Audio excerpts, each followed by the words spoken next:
tanan paning kamot. Punohin kaluan niyang mga kamot, pero ang kasing-kasing punohin gugma. Hakada pa ko, hakada raisang ginbubuhat niya anamon paglao.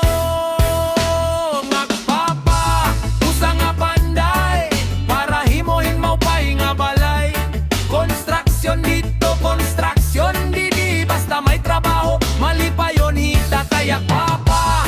Usa nga panday, parahan pamilya, waray kabudlay. Bisan ka po yan lawas, padayon lagi hapon, kayang gugma ni tataya mo ang pundasyon.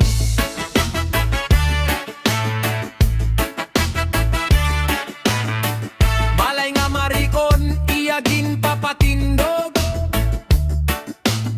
Panhuna-hunahan pamilya, iyagin bubuhat. Hakada harigi, hakada atop. Paglaong nga ninugmaan niya ginamot. Saludo kami haimo amon tatay, ikaw ang bayanihan adlaw-adlaw nga kinabuhi. Animo paning kamot diri gud mawara, kaya mo aninung dana namon kalipay.